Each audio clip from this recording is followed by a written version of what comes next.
ನಿನ್ನೆ ದಿವಸ ನಮ್ಮ ಮುರುಗೋಡು ಠಾಣಾ ವ್ಯಾಪ್ತಿಯಲ್ಲಿ ಒಬ್ಬಳು ನೊಂದ ಬಾಲಕಿ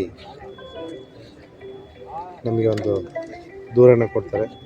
ಅದರ ಪ್ರಕಾರ ಒಬ್ಬ ವ್ಯಕ್ತಿ ಅವಳ ಮೇಲೆ ಅತ್ಯಾಚಾರವನ್ನು ಮಾಡಿರೋದಾಗಿ ಕಂಪ್ಲೇಂಟ್ ಕೊಟ್ಟಿರ್ತಾರೆ. ಅದರ ಜೊತೆಗೆ ಇನ್ನೊಬ್ಬ ವ್ಯಕ್ತಿ ಅವನ ಸಹಾಯಕ್ಕೆ ನಿಂತಿದ್ದ ಅನ್ನೋ ಒಂದು ರೀತಿಯಲ್ಲಿ ಒಂದು ಕಂಪ್ಲೇಂಟನ್ನು ಕೊಟ್ಟಿದ್ದಾರೆ. ಅವರು ಕಂಪ್ಲೇಂಟ್ ಕೊಟ್ಟ ತಕ್ಷಣ ಆರೋಪಿಗಳನ್ನ ವಿಚಾರಣೆಗೆ ನಮ್ಮ ಪೊಲೀಸ್ ಅಧಿಕಾರಿಗಳು ವಶಕ್ಕೆ ಪಡೆದುಕೊಂಡಿದ್ದಾರೆ.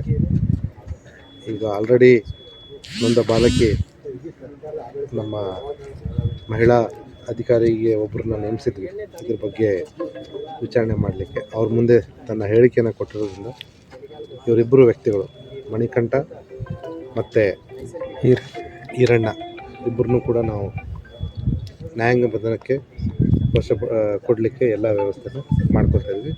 ಆಲ್ರೆಡಿ ಅವರು ಅರೆಸ್ಟು ಆಗಿತ್ತು.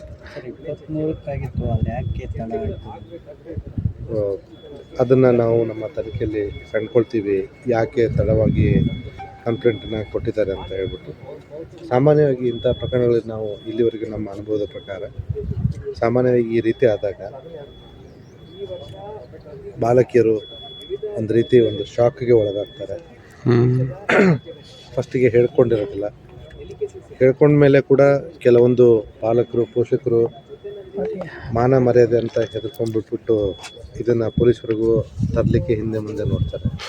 ಈ ರೀತಿ ಬೇರೆ ಬೇರೆ ಕಾರಣಗಳು ನಮ್ಮ ಇಲ್ಲಿವರೆಗೂ ನಮ್ಮ ಅನುಭವಕ್ಕೆ ಬಂದಿರತಕ್ಕಂಥದ್ದು. ಇಲ್ಲಿ ಅವರು ಯಾಕೆ ಲೇಟ್ ಮಾಡಿ ಬಂದು ಅನ್ನೋದು ಅಪ್ರಸ್ತುತ. ಘಟನೆ ನಡೆದಿದೆಯೋ ಇಲ್ಲ ಅನ್ನೋದು ತನಿಖೆ ಮಾಡಬೇಕಾಗಿದೆ. ಮೇಲ್ನೋಟಕ್ಕೆ ಆಗಿರುವಂಥದ್ದು ನಮ್ಮ ಗಮನಕ್ಕೆ ಬಂದಿದೆ.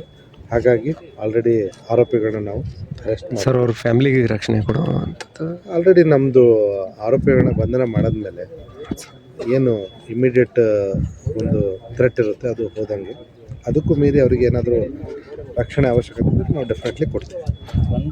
ಏನು ಪೊಲೀಸರು ರಾಜಿ ಮಾಡಕ್ಕೆ ನಿಂತಿದ್ರು ನಮಗೆ ಯಾವುದೇ ಅವಶ್ಯಕತೆ ಇಲ್ಲ.